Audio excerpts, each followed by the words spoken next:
എന്റെ കുഞ്ഞിന്റെ ഭാവിയാ എനിക്ക് വലുത്. ഞാൻ പറയുന്ന വാക്ക് പാലിച്ചിരിക്കും. ഉറപ്പാ മോനെ. അപ്പൊ നാളെ 10 മണിക്ക് കെട്ടാനുള്ള താലിയുമായി ഞാനും അമ്മയും അവിടെ എത്തിയിരിക്കും. ഓക്കെ?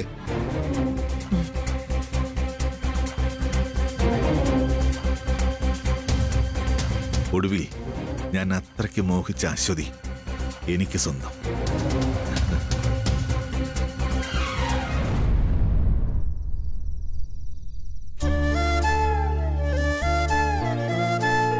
സത്യത്തിൽ എനിക്ക് ഇപ്പോഴാണ് ആശ്വാസമായത്. അമൃതയെടുത്തിട്ട് ചിരിക്കുന്ന മുഖം കാണാൻ പറ്റിയല്ലോ. പാവ അമൃതയെടുത്ത്. ആദ്യേട്ടനെന്ന് പറഞ്ഞ അമൃതയെടുത്തേക്ക് ജീവനാ. ഇങ്ങനെ രണ്ടാളും പിണങ്ങി മാറി നിൽക്കുന്നത് അമൃതയെടുത്തേക്ക് സഹിക്കാൻ പറ്റില്ല. ആദ്യേട്ടനും അതെ. ഭാഗ്യം. എന്തായാലും ദൈവം വീണ്ടും അവരെ ഒന്നിപ്പിച്ചല്ലോ. ഇത്രയൊക്കെ ആയിട്ടും ഐശ്വര്യ എടുത്ത് വെറുതെ ഇരിക്കില്ല എന്ന് വെച്ചാ എന്ത് ചെയ്യാനാ? എന്നും എന്തെങ്കിലുമൊക്കെ പ്രശ്നം ഉണ്ടാക്കി അവരിയ്ക്കൂ. എന്ത് ചെയ്യാനാ? പ്രഗ്നന്റ് ആണെന്ന് കരുതി ആദ്യേട്ടനും ക്ഷമിച്ചതാ. ഒരു കുഞ്ഞ് ജനിച്ചു കഴിഞ്ഞാൽ ഐശ്വര്യയുടെ സ്വഭാവം മാറുമായിരിക്കും. പിന്നെ മാറും മാറും. ഈ സ്വഭാവം അവരുടെ രക്തത്തില് അലിഞ്ഞു ചേർന്നതാ. ഒരിക്കലും മാറാൻ പോകുന്നില്ല. ഇനി ശ്യാമയ്ക്കിട്ട് എപ്പോഴും അസ്ത്രം തൊടുക്കാന്ന് സൂക്ഷിച്ചിരുന്നു. ഈ സംഭവം കൂടി ആയപ്പോ അവർക്ക് തന്നോട് അത്രയ്ക്ക് വാശിയുണ്ടാവും.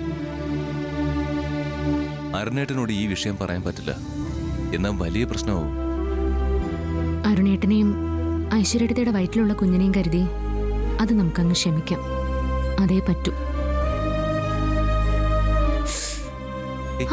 എന്താ എന്തു പറ്റി?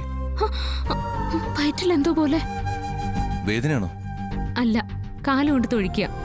ആര്? ആരാ? നമ്മുടെ ഉണ്ണിക്കണ്ണൻ. വയറ്റിൽ തൊഴിക്കുന്നോ? ആ അതെ, എനിക്ക് ശരിക്കും അങ്ങനെ തന്നെയാ തോന്നിയേ. അതെ, നമ്മള് പറയുന്നൊന്നും ആക്കത്ര ഇഷ്ടപ്പെട്ട് കാണില്ല. അതാവും. അച്ഛനും അമ്മയും സംസാരിക്കുന്ന എന്തിനാ? എന്നോടൊന്നും മിണ്ടാത്ത എന്താന്ന് ചോദിക്കുന്നതിന് പകരമായിരിക്കും ഈ തൊഴി. ശരിയാണോടാ? എന്താ അങ്ങനെ ചോദിച്ചപ്പോഴേ അവൻ വീണ്ടും തൊഴിക്കുക. ശരിയാണോടാ? നീ ഇപ്പഴേ വികൃതിയാ?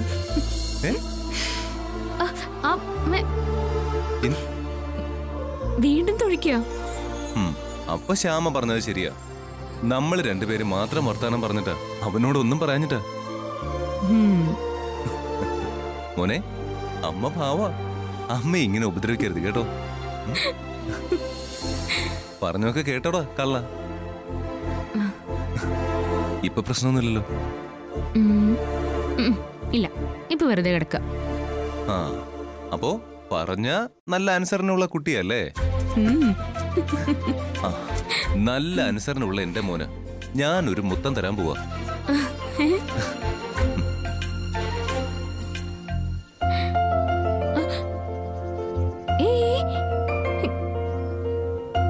എന്റെ മോന് ചക്കര ഉമ്മ.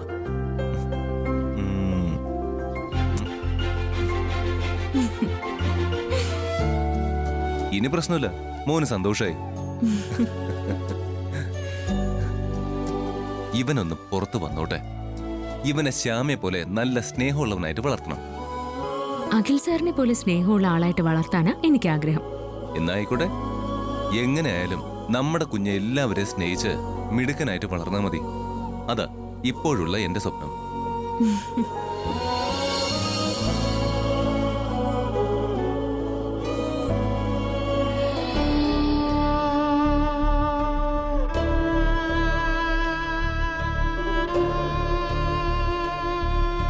അമ്മ,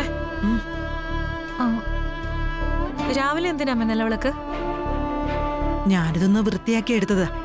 അല്ല, എന്തിനാ ഇപ്പൊ ഇത്? നിലവിളക്ക് എന്തിനാ കൊളുത്തി വെക്കാൻ? അമ്മ, ജപ്തി നടപടിക്ക് ബാങ്കുകാർ വരുന്നല്ലേ പറഞ്ഞ്. പിന്നെ നിലവിളക്ക് കൊളുത്തുന്ന എന്തിനാ? ആവശ്യമുണ്ടെന്ന് കൂട്ടിക്കോ. അമ്മ, ബാങ്കുകാർ വന്നാ ഇനി എന്താവുന്നുള്ള ടെൻഷനില്ല ഞാൻ. അപ്പൊ അമ്മ ഈ സമയത്ത് ഈ നിലവിളക്ക് കൊളുത്താന്ന് പറഞ്ഞ? എന്തായാലും ഒന്നുറപ്പായി, ജപ്തി നടക്കും. നമ്മള് മൂന്നാളും ഈ വീട് വിട്ടിറങ്ങേണ്ടിയും വരും. എങ്ങോട്ടാ പോവാ? നീ പറയേ. എന്തായാലും നീ പോയി കുളിച്ച് റെഡിയാവ്. കുളിച്ച് റെഡിയാവാനോ? എന്തിന്? എന്തായാലും നമ്മൾ ഈ വീട്ടിൽ നിന്ന് ഇന്ന് ഇറങ്ങേണ്ടി വരും. അപ്പോ കുളിച്ച് വിളക്ക് കൊളുത്തി വെച്ച് ഐശ്വര്യമായിട്ട് പടിയിറങ്ങാം. അമ്മ പറയുന്നൊന്നും എനിക്ക് മനസ്സിലാവുന്നില്ല. ആദ്യം ഞാൻ പറയുന്നത് അനുസരിക്ക്.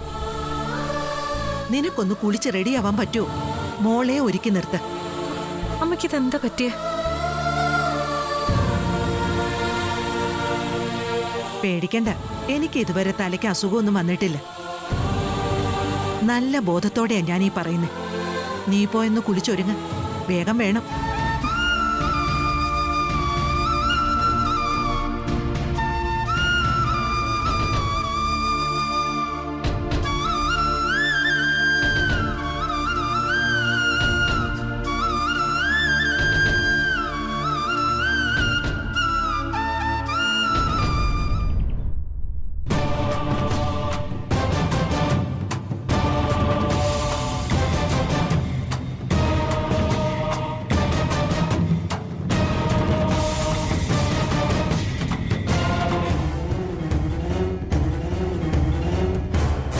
ശ്യാമ കുളിക്കുക. ഇവിടെ ആരുമില്ല. ഇതാ പറ്റിയ സമയം.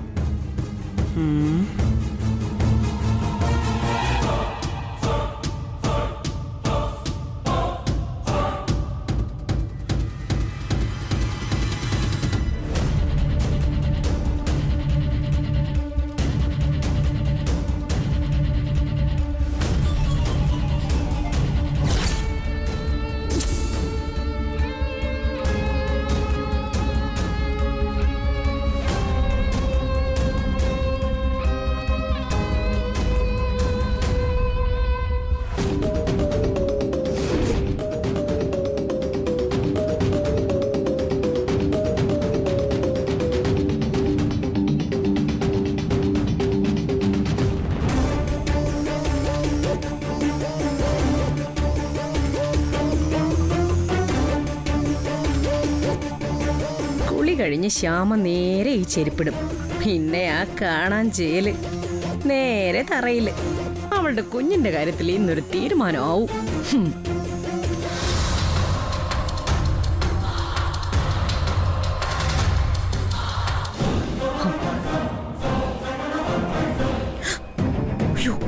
ആരോ വരുന്നല്ലോ.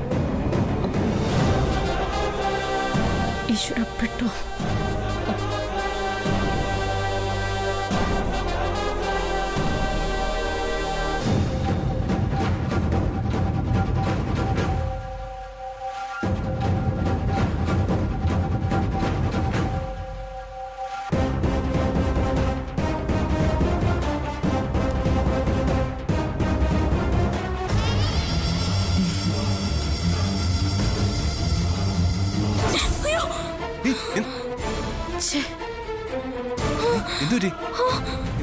സൂക്ഷിക്കണ്ട. നീ എന്താ പറ്റിയതെന്നറിയില്ല. ചെരുപ്പിലൊരു വഴുവഴുപ്പ്. ചെരുപ്പിന് വഴുവഴുക്കോ? നോട്ട് ഇവിടെ.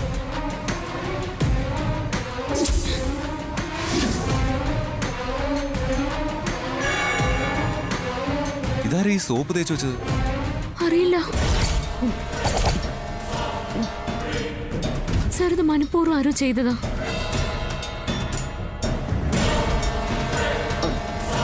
പോയിക്കോ. ഏയ് ഒന്നേ.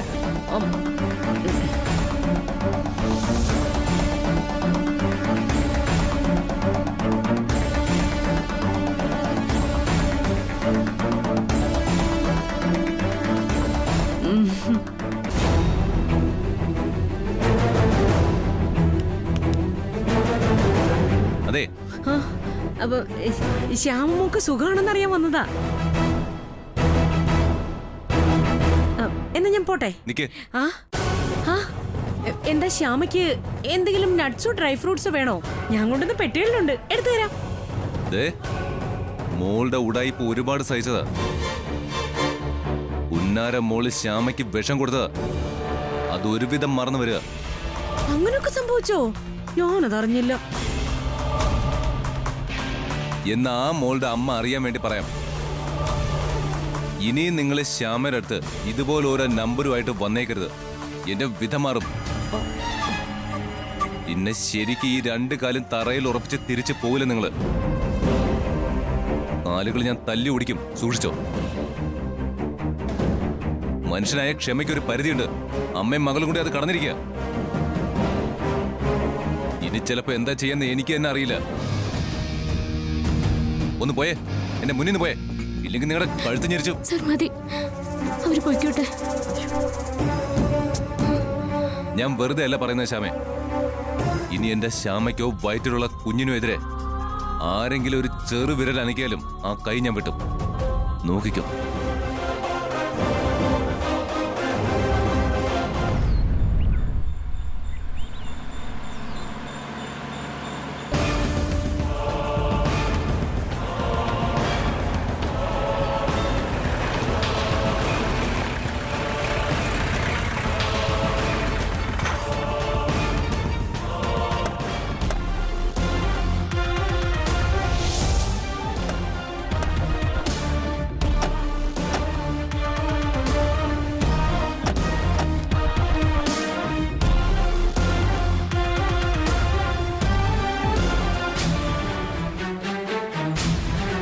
ഞങ്ങളോട് മാന്യമായി സഹകരിക്കണം. ജപ്തി നടപടികൾ തുടങ്ങാൻ പോവുകയാണ്. അയ്യോ, 3 ആളും വീട്ടിന് പുറത്തേക്ക് ഇറങ്ങി നിൽക്കണം. സാറേ കുറച്ചുകൂടി ക്ഷമിക്കണം സാറേ. ഇനിയും ക്ഷമിക്കണോ? അമ്മ, അതെ, ഒരാള് വരാനുണ്ട് സാറേ. ആര്? ഈ വീട്ടിൽ താമസം നിങ്ങൾ 3 ആള് മാത്രമല്ലേ? അതെ സാറേ. അമ്മ, നിങ്ങൾ സമയം കളയാതെ ഇറങ്ങി നിൽക്കണം.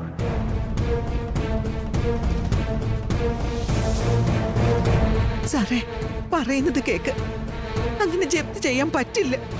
വെറുതെ പോലീസ് ഫോഴ്സ് ഉപയോഗിപ്പിക്കരുത്. സഹകരിക്കണം. ഇല്ല, ഇപ്പൊ ഞാൻ സമ്മതിക്കില്ല. നിങ്ങളുടെ കുടിശ്ശിക 15 ലക്ഷം ഞാൻ തരും. അമ്മേ. ഉറപ്പ്. അതിപ്പോ ഉണ്ടോ? എങ്കിലെടുക്ക്. ജപ്തി നടപടികൾ ഈ നിമിഷം നിർത്തിവെക്കാം. അത് കാശിപ്പോ ഒരാൾ കൊണ്ടുവരും. 15 ലക്ഷം രൂപ ആര് കൊണ്ടുവരാനാ? അയ്യോ, ഞാൻ സത്യ പറയുന്നത്. ഒരാൾ ഏറ്റിട്ടുണ്ട്. ഇത് നമ്മുടെ ചീറ്റ് ചെയ്യാനുള്ള പ്ലാനാ. ഞങ്ങൾക്ക് ജപ്തി നടപടികളിലേക്ക് കടക്കണം.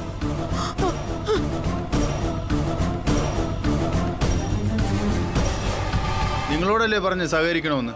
ഒന്ന് പുറത്തേക്ക് ഇറങ്ങിക്ക്. ഇല്ല, ഞങ്ങൾ മാറില്ല. അമ്മ, എന്താ ഇതമ്മേ? വെറുതെ പ്രശ്നം ഉണ്ടാക്കണ്ടമ്മേ. അയ്യോ, ഇങ്ങോട്ട് ഇറങ്ങി വരാൻ. വിട്. അമ്മേ, നിങ്ങളോടല്ലേ ഇങ്ങോട്ട് ഇറങ്ങി അയ്യോ, വരാൻ അമ്മ വിട്. പറയുന്ന അമ്മ വിടാനല്ലേ പറഞ്ഞേ? അമ്മ, അയ്യോ, അമ്മ വിട്. വെറുതെ കിടന്ന് പേരം പിടിക്കാതെ ഇറങ്ങാൻ നോക്ക്. വേണ്ടമ്മേ, please, അമ്മ വിട്. വാ ഇങ്ങോട്ട്. വരാനല്ലേ പറഞ്ഞത്? വാ. എന്റെ കൈ വിട്. സർ, അമ്മ ഒന്ന് വിട് സർ. അയ്യോ, എന്റെ വീട്.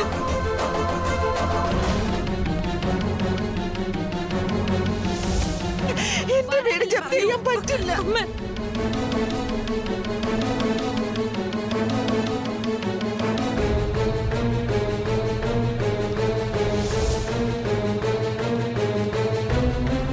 ആ, ഇതാ അങ്ങോട്ട് വെച്ചേക്ക്. അയ്യോ, അയ്യോ, എന്റെ വീട്.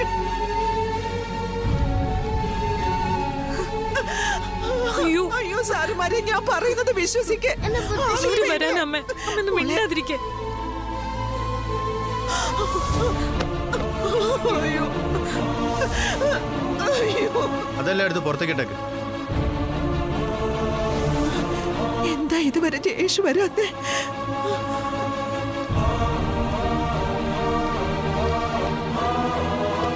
എന്റെ അമ്മ, ഞാൻ പറയുന്നൊന്ന് കേക്കമ്മേ.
എന്താടോ സല്യൂട്ടിനൊരു പവറില്ല?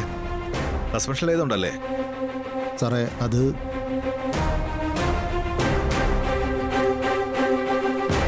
താമസിയാതെ ഞാൻ തിരിച്ചു വരും. നമ്മുടെ ആ പഴയ സ്റ്റേഷനിലേക്ക് തന്നെ. താൻ മറക്കണ്ട. സാർ എന്താ മോൻ താമസിക്കുന്നെന്ന് ഞാൻ പേടിച്ചു പോയി. ഞാൻ എത്തൂന്ന് പറഞ്ഞാൽ എത്തും.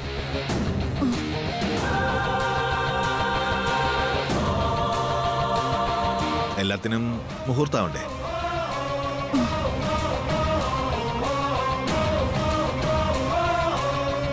മോള് പേടിച്ചു നിൽക്കല്ലേ?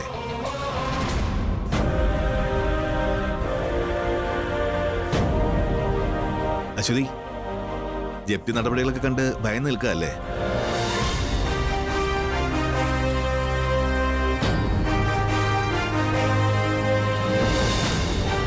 ദേ, ഇനി ഒരു പേടിയും വേണ്ട. കൃത്യസമയത്ത് ഞാൻ എത്തിയില്ലേ? ഇനി എന്തിനും ഏതിനും ഞാനുണ്ട്.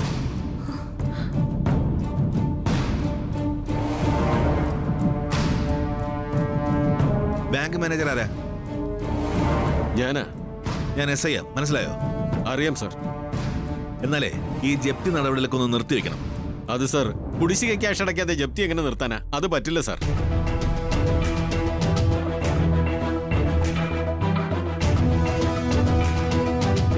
നിങ്ങൾക്ക് കിട്ടാനുള്ള ക്യാഷ് 15 ലക്ഷം രൂപ ഞാൻ പേ ചെയ്താലോ?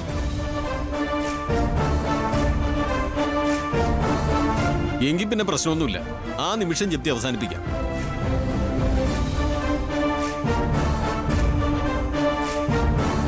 എങ്കിലേ ആ തുക ഞാൻ പേ ചെയ്യും.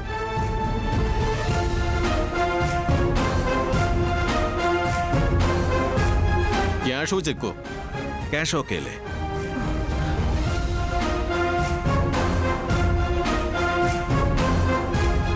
ശരി സാർ. അപ്പൊ ജപ്തി നടപടികൾ നിർത്തിവെക്കാൻ പറയട്ടെ? ആ ഓക്കെ സാർ.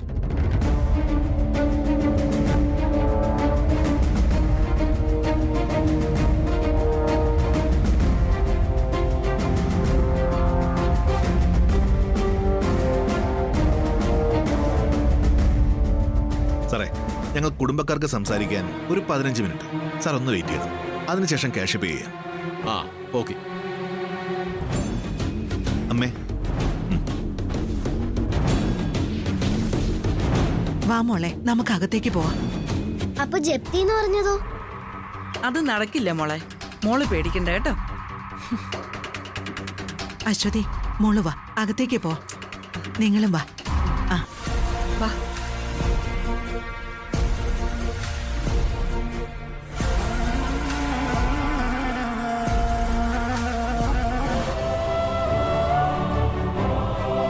വാ മോളെ.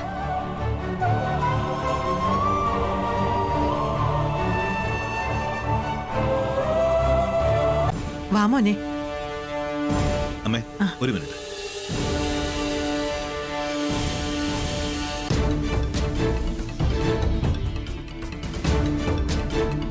ബാങ്കിന്റെ കുടിശ്ശിക 15 ലക്ഷം രൂപ ഞാൻ ഇപ്പൊ തന്നെ പേ ചെയ്യും. അങ്ങനെ ജപ്തി ഇവിടെ അവസാനിക്കും. എന്താമ്മേ, സന്തോഷായില്ലേ? അതിനുമുമ്പ് അമ്മ എനിക്ക് തന്ന വാക്ക് അത് പാലിക്കണം. എന്താ, ശരിയല്ലേ അമ്മേ? അതിനുള്ള എല്ലാ ഒരുക്കങ്ങളും ഞാൻ ചെയ്തു കഴിഞ്ഞു.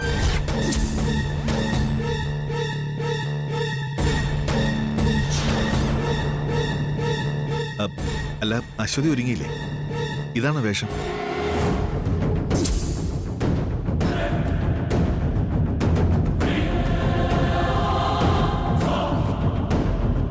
ഒരുക്കത്തിലേക്ക് എന്തിരിക്കുന്നു ജയേഷേ? നിങ്ങൾ വന്നേ, ചടങ്ങ് നടക്കട്ടെ.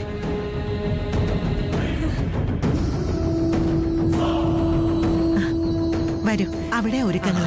ആ മാമി, ചെല്ലു മോനെ.